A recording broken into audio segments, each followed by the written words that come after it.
Makasih. Ibu-ibu, terutama yang janda, kalau ditelepon suaminya orang, jangan suaramu mendayu-dayu seperti tadi.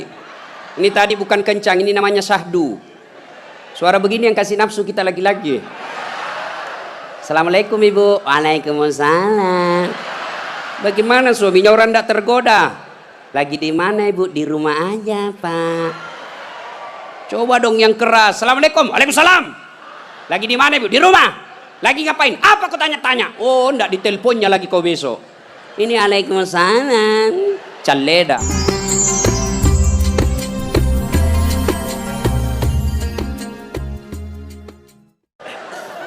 Ibu-ibu, ini sebenarnya bapak-bapak banyak selingkuh gara-gara ibu-ibu juga. Gimana? Bagaimana suamimu tidak selingkuh kalau kau marah-marah aja terus di rumah?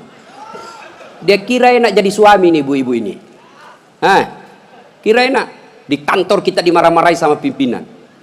Di jalan macet, kadang-kala kehujanan. Ya, di warung kopi masuk WhatsApp tagihan. Sampai di rumah dimaki-maki lagi kita sama istri. Bagaimana kita tidak cepat sakaratil maut? Ini perempuan sekarang seperti cuaca, susah ditebak perasaannya.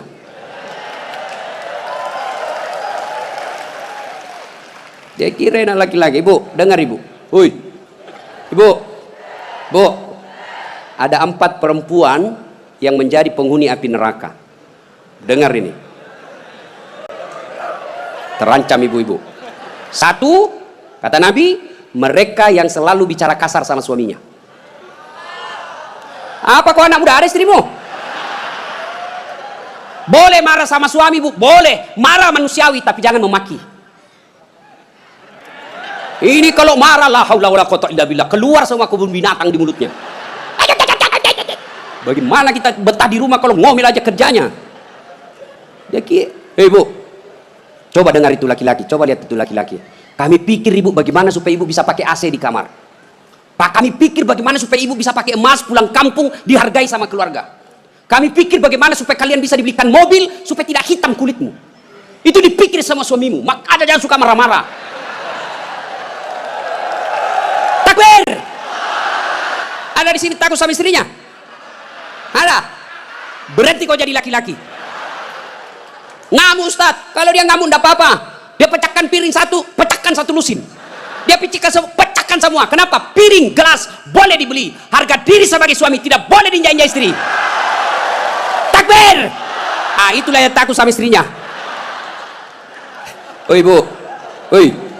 1, perempuan yang menjadi penghuni api neraka yang suka bicara kasar. Boleh marah, tapi jangan memaki. Marah silakan, manusiawi. Tapi jangan memaki-maki. Goblok memang kau jadi laki-laki. Sudah goblok, hitam, gendut. Wah, ini penghuni neraka ini. Enak juga kalau kita pulang kampung, pulang rumah, capek kita tadi jual ikan. Sampai di rumah disambut sama suami dengan senyuman. Bila kamu di sisiku, hati rasa syahdu. Tenang perasaan. Lah sudah bilang, bu, kalau ada duit saya belikan kau emas. Masuk lagi kamar suami, berantakan kamarnya, marah-marah, peluk suami kita sambil menyanyi.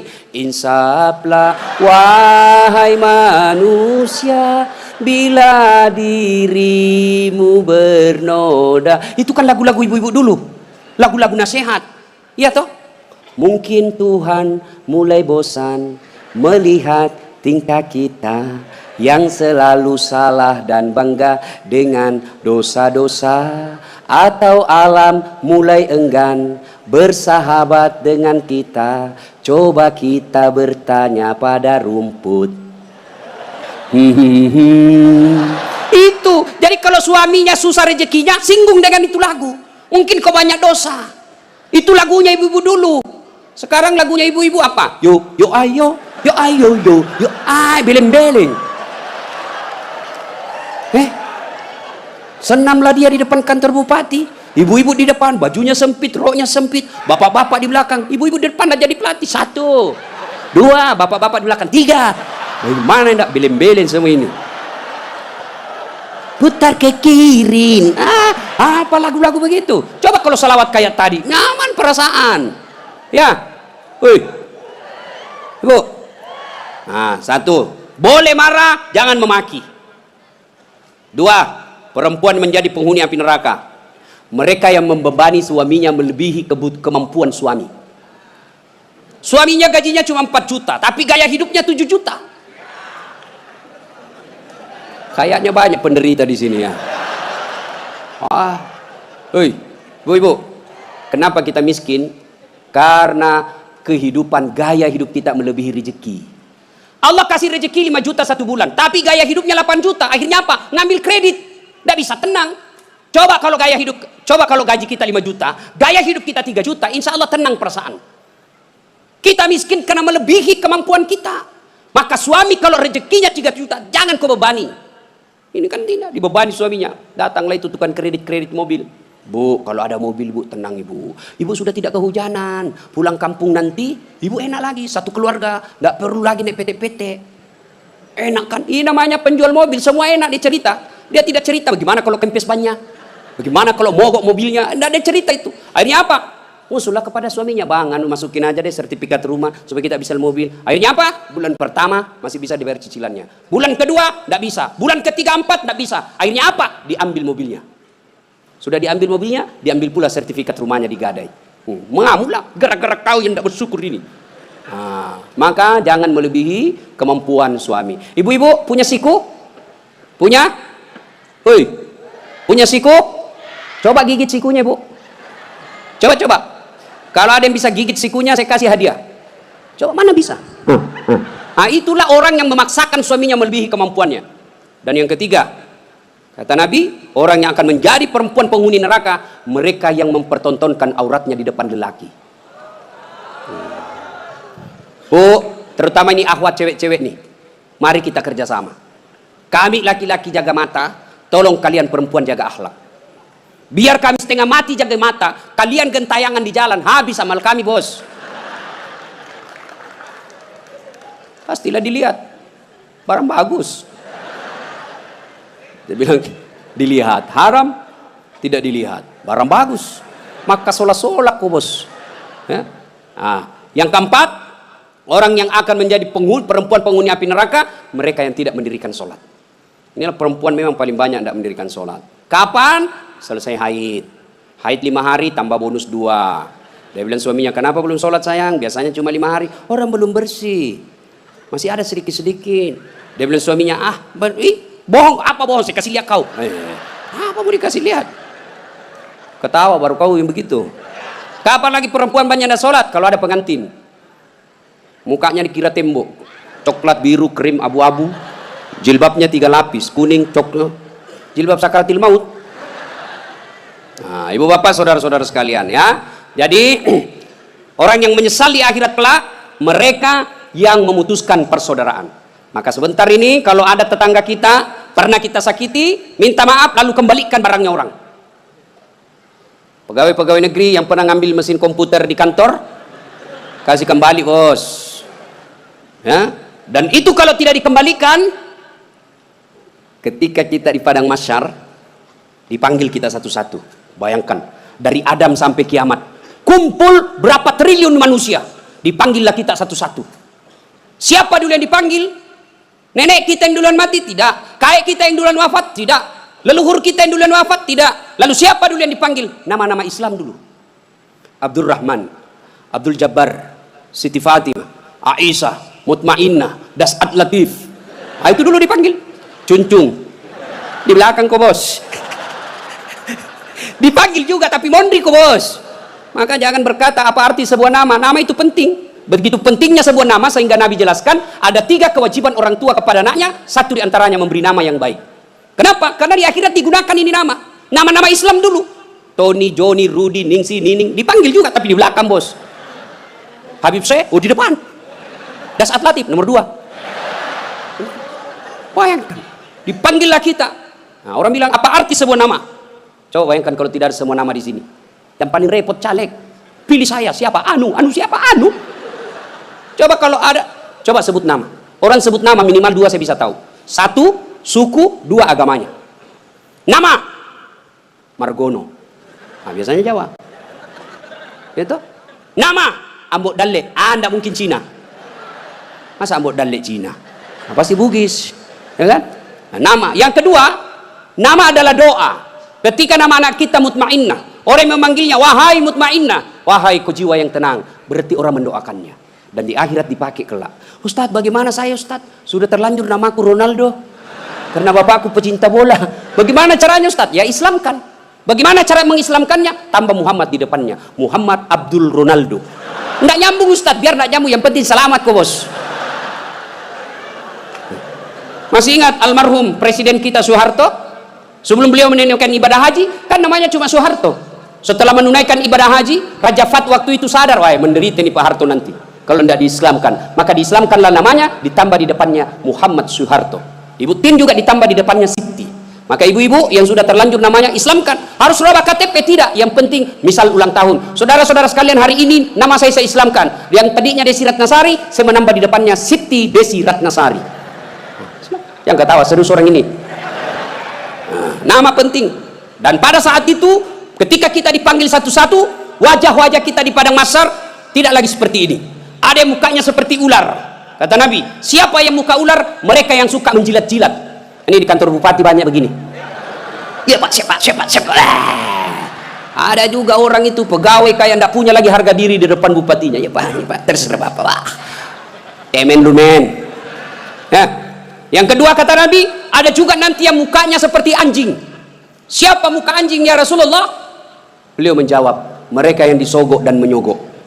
Nah, ini termasuk anggota DPR nanti yang terpilih karena nyogok. Ada begitu di sini? Ada? Nah, kau salah, kenapa kau pilih? Tapi kau larang, tapi kau bilang wane piro. Nah. Lalu kata Nabi, ada juga nanti yang mukanya seperti tikus. Ya Rasulullah, siapa muka tikus? Mereka yang suka mengambil barangnya orang. Nah, ini yang ini di sini ya, yang suka korupsi dan disuruh pikul itu hasil korupsinya. Saya kalau lihat itu orang korupsi 3 miliar, 10 miliar, setengah mati dia pikul nanti itu. Dia bilang mahasiswaku 10 miliar uang dolar Singapura Ustaz itu dikantongi ji. Saya bilang, jangan kau bayangkan uang Singapura, uang koin. Apa? Uang koin 10 miliar, pikul kau itu. Ada juga kata Nabi yang nanti mukanya seperti kuda. Siapa muka kuda ya Rasulullah? Nabi menjelaskan, mereka yang suka mendahului imam ketika sholat berjamaah. Nah, ini anak muda ini yang banyak. Imam belum turun, dia sudah turun. Imam belum naik, dia sudah naik. Ditanya, kenapa kok cepat sekali? Dia bilang, ini orang tua Ustaz. Sudah lowbat, saya masih full charge. Tidak boleh begitu bos. Ini juga imam kadangkala harus perhatikan. Ada juga kadangkala imam membalik-balik sunnah Rasul. Nabi jelaskan, kalau kau jadi imam, ringkaskan bacaan sholatmu. Ini baru jadi imam mau takbir aja sudah lama. Agak itu wakam di bawah udah selesai. Ada juga yang begitu. Kata Nabi, ringkaskan bacaan sholatmu. Ringkas. Yang kedua kata Nabi, bacalah yang umumnya orang hafal. Tujuannya apa? Satu, orang bisa husuk mengikuti kalau yang dia baca hafal. Coba kalau imamnya membaca kul huwallahu ahad, anak-anak juga ikut di belakang. Kul huwallahu ahad. Karena dia hafal. Begitu imam membaca surah Al-Baqarah ayat 10 sampai 115. La haula wala quwwata illa billah. Dia husuk dengan bacaannya, kita husuk dengan hayalan. Kita mau ikut, tidak dihafal, mau ruku. Belum selesai, terpaksa kita baca semua itu di dinding. Keadaan keuangan masjid, pengeluaran, saldo, baru. Sudah dibaca satu tripleks, belum selesai bacanya imam, dibaca lagi kalender. Persatuan Guru Republik Indonesia cabang Kabupaten Tanah Bumbu. Selesai lagi, belum selesai imam, dibaca lagi bajunya orang caleg DPR RI nomor urut 7 dari Partai Nasdem. Dibaca semua Pak. Siapa yang salah? Siapa salah? Imam. Makanya kata Nabi, baca yang umumnya orang hafal dan ringkaskan. Ada orang jadi imam, dites lah anak penghafal, kau jadi imam nak? Mau didengar bacaanmu? Jadi imam lah, hanya dia yang hafal. Begitu lagi sholat, tiba-tiba ada cicak jatuh, kena telinganya, stres hilang hafalannya. Apa sambungannya ini? Dia lupa betul, hening satu masjid. Tiba-tiba imam berkata, tolong bantu di belakang. Dia bilang di belakang, saya juga tidak tahu. Tiba-tiba berteriak, kalau begitu ya sudah, Allahu Akbar. Memangnya anggota DPR. Saya punya pengalaman ini Pak, waktu saya kecil di kampung SMP saya waktu itu sholat asar, lama sekali imam sujud. Kenapa lama betul ini imam sujud? Ada apa ini? Tiba-tiba ada kawan saya nakal, diangkat kepalanya. Hilang imam. Ternyata yang ditunggu sudah keluar. Dia keluar dari pintu samping, kacau sholat. Selesai sholat ditanya, Pak Imam, kenapa kau tinggalkan kami? Dia bilang, saya kentut nak. Pak Imam, lain kali kalau kentut kasih bangkit dulu kepala supaya kami lihat kau keluar. Dia bilang, saya sengaja, malu saya kau lihat. Kacau. Siapa yang salah? Siapa salah? Siapa salah? Imam. Makanya hati-hati milih imam. Ya, ada lagi kejadian ini waktu saya kuliah KKN. Belum jadi ustadz saya waktu itu. Wih, ada kawan saya dia pakai baju gamis. Wah, saya bilang pasti anak pesantren. Jadilah imam dia. Saya di belakang dua anak fakultas sastra. Begitu dia baca Al-Fatihah masih aman. Dia baca Al-Kafirun dalam hatiku, cari penyakit ini orang ini. Bener, dia baca enggak mau sampai. Wala antum abiduna ma a'bud wala ana abidum ma abattum wala antum abiduna ma a'bud wala ana abidum wala antum tak putar. Temanku jengkel dia ada sastra, dia bilang, kenapa itu tak putar-putar? Lah sudah ini juga saya pikir. Kacau sholat. Makanya kalau imam salah, kacau jamaah kita. Makanya hati-hati milih imam. Kata Nabi, milih imam itu tidak boleh sembarang. Jamaah makmum boleh, mulai dari orang waras sampai orang gila boleh jadi makmum. Mulai dari orang belum balik sampai dewasa boleh jadi makmum. Tapi imam tidak boleh. Kenapa? Salah imam, salah kalian jamaah. 2020 Tanah Bumbu akan milih imam. Bupati. Salah milih imam, salah kalian, menderita kalian di kabupaten ini. Maka hati-hati milih imam. Pun kita jadi makmum juga tidak boleh sembarang, harus ada etikanya. Jadi makmum kata Nabi, kalau kau ke masjid sikat gigi dulu, terutama kalau subuh. Bayangkan kalau kita tidak sholat, tidak sikat gigi, tidur semalaman, orang di samping kita balik kanan, kita balik kiri menguap. Sampai meninggal dia ingatnya itu, busuk mulutnya itu. Sudah sikat gigi. Apalagi kalau kau jadi makmum, jangan kau merasa kaulah yang paling soleh dalam masjid itu. Ada juga orang takbir itu kayak mau dia gigit, kita punya telinga. Cool man. Baca Al-Fatihah kayak dia ada di telinga sampingnya. Pada cengi capuk. Hanya ganggu ki. Ada lagi apa? Itu kaki. Kaki juga itu kadang-kala mengganggu. Kita kasih pindah, dia kasih pindah lagi kakinya. Kasih pindah, dia kasih pindah lagi. Saya jengkel, saya injak. Selesai salat, Ustaz, kenapa kau ganggu saya? Makanya adik-adik, kalau mau saya tanya, kenapa kau kasih pindah-pindah kakimu? Kau ganggu saya? Dia bilang supaya rapat saf. Bos, sini. Kalau mau rapat safmu bukan jari-jari kaki yang kau tempel. Tapi apa? Bahumu atau siku. Kalau siku rapat, pasti saf rapat. Nggak ada orang sholat begini. Tapi kalau kakimu rapat, safmu longgar. Ya. Ada lagi selesai sholat yang paling menjengkelkan itu. Selesai sholat dia ambil saf paling depan, belakangnya imam. Begitu assalamualaikum, langsung lompat. Mau lihat, ndak jabat tangan, ndak langkai orang, itu kurang adab kalian. Kalau kalian tidak mau doa bersama, tidak mau jabat tangan selesai sholat, ya sudah di belakang kau duduk, supaya kau tidak ganggu orang. Ingat adik-adik sekalian ini yang baru belajar agama, puncak dari semua ilmu adab. Rasulullah ditanya, ya Rasulullah, untuk apa Rasul diutus ke muka bumi? Mencerdaskan kehidupan bangsa? Bukan. Mengangkat harkat dan martabat? Bukan. Apa? Liutammima makarimal akhlak, memperbaiki akhlak manusia. Ini kita berbeda mazhab, saling mengkafirkan, saling menghina. Zaman sekarang aja ini kita ribut-ribut sesama muslim. Dulu tahun 90-an, kita kalau sholat subuh, Allahu Akbar. Di samping kita tidak kunut, tidak mati saja. Oh Muhammadiyah. Selesai. Allahu Akbar. Tidak kunut, Muhammadiyah berarti ini. Itu aja dia. Sekarang saya pun dimaki-maki di Facebook. Apa kau Ustaz? Bicara-bicara sunnah. Baru kau tidak pelihara sunnah. Kenapa kau tuduh saya tidak pelihara sunnah? Buktinya kau tidak pelihara jenggot. Ya mau diapa kalau tidak mau tumbuh? Saya sudah kasih minyak, tidak tumbuh-tumbuh. Malah marah istri saya. Ini Ustaz kasih kotor-kotor bantal. Kasih minyak nih Bu. Ya. Nah, saudara-saudara sekalian, ini golongan, maka sebelum wafat minta maaflah orang-orang yang pernah kita sakiti. Kalau ada berkaitan dengan barang, kembalikan. Ibu-ibu yang pernah ngambil sendoknya orang ketika pengantin, kasih kembali. Karena ada juga itu ibu-ibu Columbus. Tahu Columbus? Kelompok ibu-ibu pembungkus. Kalau ada pengantin dia bungkus semua kuai. Yang ketiga, penyesalan kata Nabi, yaitu mereka yang tidak menjawab azan salat ketika azan berkumandang. Puasa, haji, zakat, sedekah, semuanya akan sia-sia ketika tidak mendirikan salat. Adik-adik, kalian tidak usah malu kalau kalian tidak jadi pegawai negeri. Ibu-ibu, kalian tidak usah cemas dan merasa malu kalau sampai sekarang ini masih ngontrak-ngontrak rumah. Tapi malu dan cemaslah ketika sudah dewasa seperti ini belum mendirikan salat dengan sebaik-baiknya. Kalau sholat kita insya Allah baik, maka hidup kita akan diperbaiki oleh Allah Subhanahu wa Ta'ala. Kalau sholat kita bagus, Allah yang akan menyelesaikan semuanya. Di dunia ini tidak ada orang tidak punya masalah. Semua kita punya masalah, pasti. Jangankan kita, Nabi ada masalahnya. Malah ada ibu-ibu yang tanya, Ustadz, boleh orang sholat itu tidak pakai BH? Kenapa bisa ibu? Panas ibu Ustadz, tidak ada tidak ada kipas angin, kita baru pulang pasar. Boleh, tapi apa itu beradab? Ibu-ibu pergi ketemu gubernur tapi tidak pakai BH, boleh kan? Tidak Pak Gubernur. Mohon maaf ini Pak Gubernur. Coba. Ya. Saya sholat Ustadz, betul kok sholat tapi main-main. Allah. Wa kada wa ya kan Ustaz. Ini serang. Datang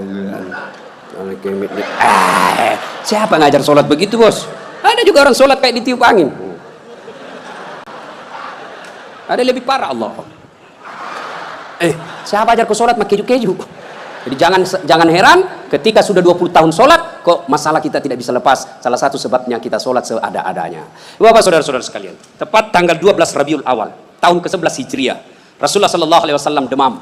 Lalu Allah perintahkan kepada malaikat Jibril, Jibril, kau turun, panggil 3 malaikat, 2 malaikat, Israil, Israfil, Mikail, kau turun 4 malaikat. Sampaikan kepada Muhammad, Allah perintahkan saya menjemputmu dengan catatan tanya dulu. Kalau dia sudah mau cabut nyawanya, kalau belum tunda sampai mau. Turun malaikat. Langit pertama, langit ke-7 masih berempat. Jibril, Mikail, Israil, Israfil.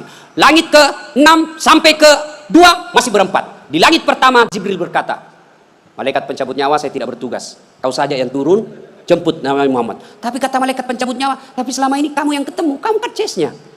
Kamu sahabatnya. Kau turunlah. Saya tunggu kau saja di sini.